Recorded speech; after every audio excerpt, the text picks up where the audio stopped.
An early arrival for the Commonwealth Conference being held in London was the Union of South Africa's Prime Minister, Dr. Daniel Malan. This was the Premier's first visit to Britain since the Nationalist Party came into office.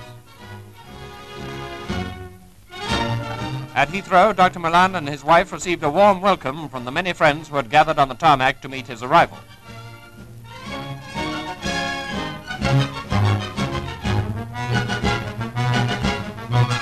Notable among the reception party was Mr. Philip Noel Baker, Secretary of State for Commonwealth Relations.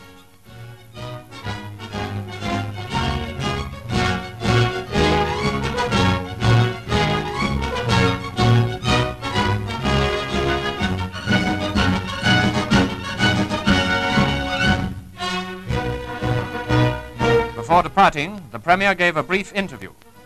Well, I would just say that I expected on my arrival here that I would be besieged by a large number of newspaper reporters. I expected that because newspaper men, like the poor, are always with us. He then told them that Africa needed economic development through outside assistance, but more than anything else it needed protection and guidance.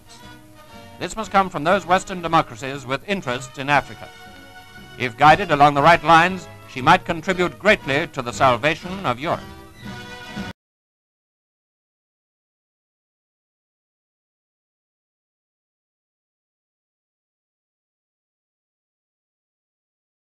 By far the largest church denomination in the Union of South Africa is the Dutch Reformed Church, with a membership of almost 2 million white and non-white members. With us this morning is Dominee Adrian Berger, Secretary of the Federal Council of Dutch Reformed Churches and editor of Die Volkte, the Transvaal Church magazine. Mr. Prinsloo, what is the basic philosophy underlying apartheid as a way of life? We Europeans who've lived in this country for more than 300 years have come to a conclusion which is strange to some people in the Western world, namely that the peoples of Africa, and so the Bantu people of South Africa, have a beautiful civilization of their own which is worth preserving. There are many facets of this civilization, for instance, the social warmth of the Bantu peoples, which we Westerners can rightly envy them. Now, we also have a peculiar Western adaptation to Africa. Therefore, we can say that the Bantu peoples are a flower and the Western peoples are a flower, each with a beauty of its own. Why to this?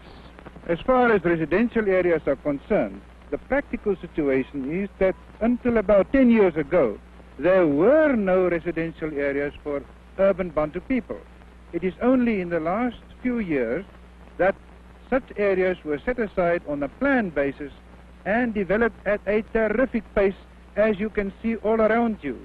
This housing scheme, which now houses more than 30,000 urban Bantu who work in Pretoria, was a bare plain a mere 4 years ago.